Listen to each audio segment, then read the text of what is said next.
Good morning students. I am your maths teacher and this is chapter number 15 parameter and area. We are doing exercise 15.2. Question number 1 to 6 we had done in our previous videos. Now question number 7. Seventh question में ये कहा गया है कि एक square shape का room है जिसकी साइड है 5 मीटर। उस स्क्वायर शेप के रूम के अंदर टाइल्स लगवानी है और हर एक टाइल की जो साइड दे रखी है वो है 250 सेंटीमीटर। तो आपको बताना है उस स्क्वायर शेप के रूम के अंदर टोटल कितनी टाइल्स फिट आएगी, यानी नंबर ऑफ टाइल्स निकालना है। तो अपन जानते हैं जब भी नंबर ऑफ टाइल्स या नंबर ऑफ बॉक्सेज ऐसा कुछ क्वेश्चन होता है तो उसमें अपन एक ही फॉर्मूला लगाते हैं, big area upon small area. यहाँ पे बिग एरिया किसका है, रूम का एरिया, और स्मॉल एरिया किसका आएगा, टाइल का एरिया। तो अपन फॉर्मूला लगाएंगे area of square room divide by area of each tile. तो एरिया ऑफ स्क्वायर रूम यानी स्क्वायर रूम का एरिया निकालने के लिए पहले उसकी साइड चाहिए और साइड दे रखी है 5 मीटर। इसको पहले सेंटीमीटर में कन्वर्ट करना पड़ेगा बिकॉज यहाँ पे टाइल की जो साइड दे रखी है वो 250 सेंटीमीटर में सेंटीमीटर में दे रखी है, तो अपन को इस मीटर को भी सेंटीमीटर में कन्वर्ट करना पड़ेगा। तो 5 मीटर को अपने सेंटीमीटर में कन्वर्ट किया तो ये हो गया 500 सेंटीमीटर। अब अपन को एरिया निकालना है तो स्क्वायर का एरिया होता है साइड मल्टीप्लाइड बाय साइड और साइड की वैल्यू है 500 सेंटीमीटर। तो एरिया हो गया 500 सेंटीमीटर इंटू 500 सेंटीमीटर। इसके बाद है साइड ऑफ स्क्वायर टाइल, यानी टाइल जो है वो स्क्वायर शेप की है, उसके भी साइड दे रखी है 250 सेंटीमीटर। तो अपन उसका भी एरिया निकालेंगे। फॉर्मूला वही रहेगा साइड मल्टीप्लाइड बाय साइड, यानी साइड की वैल्यू है 250 सेंटीमीटर, तो अपन ने मल्टीप्लाई किया 250 मल्टीप्लाइड बाय 250 सेंटीमीटर स्क्वायर। अब इन दोनों की वैल्यू अपन इस फॉर्मूले में रखेंगे। तो एरिया ऑफ स्क्वायर रूम इसकी वैल्यू है 500 मल्टीप्लाइड बाय 500 सेंटीमीटर स्क्वायर, ये रखी वैल्यू। और फॉर्मूला में नेक्स्ट है एरिया ऑफ ईच टाइल, और एरिया ऑफ ईच टाइल की वैल्यू है 250 मल्टीप्लाइड बाय 250 सेंटीमीटर स्क्वायर, ये वैल्यू। अब यहाँ पे वैल्यू कैंसिल करेंगे। 250 को 500 से कैंसिल किया 2 टाइम्स, इधर भी वापस 250 को 500 से कैंसिल किया 2 टाइम्स। सेंटीमीटर स्क्वायर से सेंटीमीटर स्क्वायर कैंसिल, तो 2 मल्टीप्लाइड बाय 2 इक्वल टू 4, यानी उस स्क्वायर शेप के रूम के अंदर टोटल 4 टाइल्स आएगी। ये था क्वेश्चन नंबर 7 का solution. Now question number 8। 8th question के अंदर ये कहा गया है कि ABCD एक पैरेललोग्राम है जिसका एरिया दे रखा है क्वेश्चन में 60 सेंटीमीटर स्क्वायर और उस पैरेललोग्राम का बेस दे रखा है 15 सेंटीमीटर। तो अपन को उस पैरेललोग्राम की हाइट निकालनी है। तो अपन जानते हैं पैरेललोग्राम का फॉर्मूला होता है बेस इनटू हाइट और इसकी वैल्यू दे रखी है 60 सेंटीमीटर। तो बेस की जगह अपन बेस की वैल्यू रखेंगे 15 सेंटीमीटर मल्टीप्लाइड बाय हाइट जिसकी वैल्यू निकालनी है।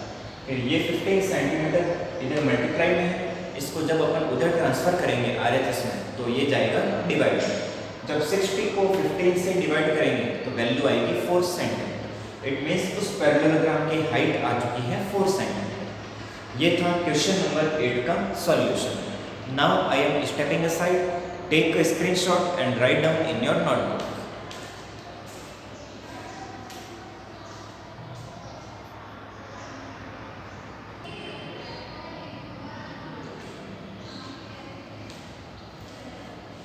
Now question number 9th question में डायग्राम दे रखा है और साथ में कहा गया है कि PQRS एक पैरेललोग्राम है जिसके अंदर RS साइड की लेंथ दे रखी है 30 सेंटीमीटर और PS की लेंथ दे रखी है 20 सेंटीमीटर। साथ में इस पैरेललोग्राम का एरिया भी दे रखा है 300 सेंटीमीटर स्क्वायर।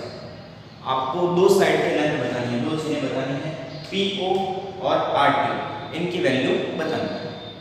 तो सबसे पहले अपन एरिया ऑफ पैरेललोग्राम दे रखा है 300 सेंटीमीटर और अपन जानते हैं एरिया ऑफ पैरेललोग्राम क्या होता है, बेस मल्टीप्लाइड बाय हाइट। अपन इसको बेस मान रहे हैं RS को और PO इसको अपन मान रहे हैं हाइट। तो बेस हो गया RS और हाइट हो गई PO equal to 300 centimetre square. अब बेस यानी कि RS इसकी वैल्यू है 30 सेंटीमीटर, तो RS की जगह पे लिखा 30 centimetre multiplied by PO equal to 300 centimetre square. अपन को PO की वैल्यू निकालनी है लेकिन इसके साथ में 30 सेंटीमीटर है मल्टीप्लाई, जब इसको RHS में ट्रांसफर करेंगे तो तो ये जाएगा divide 300 centimetre square divide by 30 centimetre. जब सॉल्व करेंगे तो पी ओ की वैल्यू आएगी 10 सेंटीमीटर। यानी ये जो पी ओ है एल्टीट्यूड, इसकी वैल्यू या ये हाइट, इसकी वैल्यू आ चुकी है 10 सेंटीमीटर। अब अपन को निकालनी है आर टी की वैल्यू। पैरेललोग्राम वही है पी क्यू आर एस, तो इसका एरिया भी वही रहेगा 300 सेंटीमीटर स्क्वायर। लेकिन इस बार अपन बेस और हाइट को अलग मानेंगे। अपन इसको मानेंगे बेस, आर टी को पी एस को बेस मानेंगे और इस आर टी को अपन हाइट मानेंगे। हाइट वो होती है जो बेस के साथ में 90 डिग्री का एंगल बनाती है। तो यहाँ पे ये 90 डिग्री का एंगल बन रहा है, मतलब अपन इसको बेस मान सकते हैं और इसको हाइट मान सकते हैं। तो बेस की जगह पे मैंने लिखा पी एस और height base multiplied by height होती है, तो हाइट की जगह पे मैंने लिखा आर टी और एरिया वही है 300 सेंटीमीटर स्क्वायर। अब पी एस की वैल्यू क्वेश्चन में गिवन है 20 सेंटीमीटर और आर टी की वैल्यू निकालनी है। तो इस 20 सेंटीमीटर को अपन आर एच एस में ट्रांसफर करेंगे तो हो जाएगा डिवाइड। जब 300 सेंटीमीटर स्क्वायर को 20 सेंटीमीटर से डिवाइड करेंगे तो आर टी की वैल्यू आ जाएगी 15 सेंटीमीटर। यानी इस क्वेश्चन के अंदर पी ओ की वैल्यू भी अपन ने निकाल दी है 10 सेंटीमीटर और आर टी की वैल्यू भी निकाल दी है 15 सेंटीमीटर। अपन ने एक ही फॉर्मूला एरिया ऑफ पैरेललोग्राम का 2 बार यूज किया है और इन दोनों लेंथ की वैल्यू निकाली है। ये था क्वेश्चन नंबर 9 का solution. Now I am stepping aside, take a screenshot and write down in your notebook.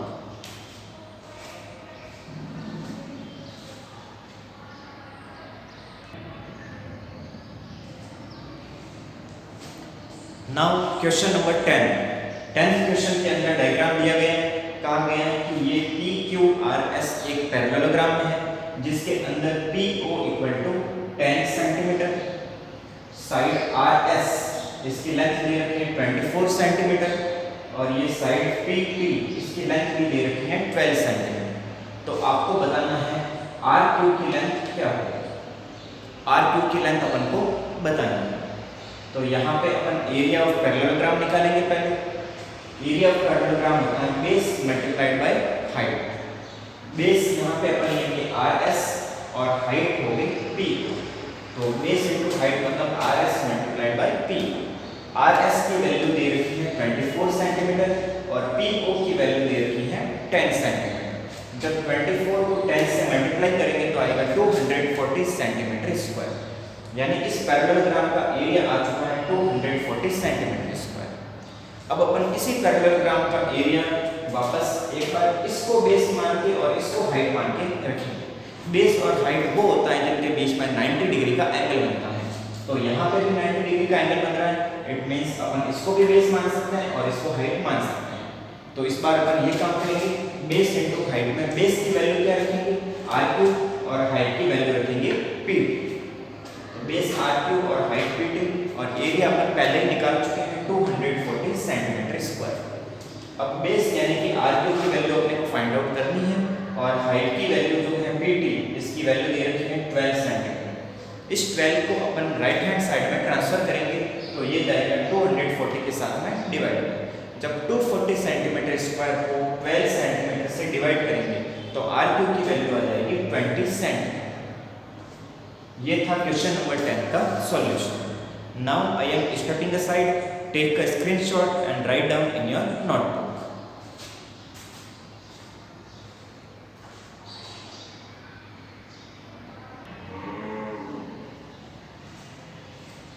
Now question number 11।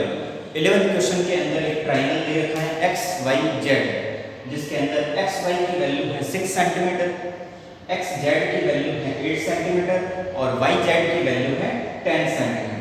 अपन को एक्स ओ की वैल्यू निकालनी है और साथ में यहाँ पे 90 डिग्री का एंगल बन रहा है, इधर भी 90 डिग्री का एंगल बन रहा है। तो अपन को एक्स ओ की वैल्यू निकालनी है। तो यहाँ पे काम आएगा इस ट्राइंगल का एरिया।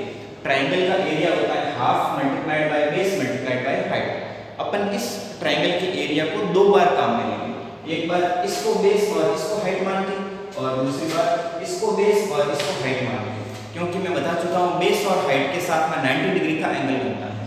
तो 90 डिग्री का एंगल इधर भी बन रहा है और इधर भी बन रहा है। तो अपन बेस और हाइट इसको लेंगे और दूसरी बार इसको बेस और इसको हाइट मान के चलेंगे। तो half into base into height और इधर भी half into base into height. अब चूंकि अपन एरिया निकालना है तो चाहे किसी भी तरीके से निकालो, एरिया हमेशा इक्वल किया है। तो ये हाफ इस बार अपन ले रहे हैं बेस जो कि है yz और हाइट की वैल्यू ले रहे हैं अपन x को, और दूसरी तरफ बेस ले रहे हैं अपन xy और हाइट ले रहे हैं अपन xz। यहाँ पे अपन वैल्यू पुट करेंगे, हाफ अपनी जगह पे रहेगा और yz की वैल्यू दे रखी है 10 centimetre multiplied by x4 equal to half xy की वैल्यू दे रखी है 6 सेंटीमीटर मल्टीप्लाइड बाय xz की वैल्यू दे रखी है 8 सेंटीमीटर। तो यहाँ पे 2 को 6 से कैंसिल करेंगे 3 टाइम्स और इधर 2 को 10 से कैंसिल करेंगे 5 टाइम्स। तो अपन को xo की वैल्यू निकालनी है, ये हो जाएगा 3 multiplied by 8 centimetre equal to 24 centimetre square, और इधर है 5 सेंटीमीटर मल्टीप्लाई में है जो कि RHS में ट्रांसफर करेंगे तो वो जाएगा डिवाइड। जब अपन 24 सेंटीमीटर स्क्वायर को 5 सेंटीमीटर से डिवाइड करेंगे तो xo की वैल्यू आ जाएगी 4.8 सेंटीमीटर। ये था क्वेश्चन नंबर 11 का सॉल्यूशन। यहाँ पे एक्सरसाइज 15.2 कंप्लीट होती है। If you have any doubt in this exercise, you can come to school and contact me from 9 AM to 1 PM. Thanks.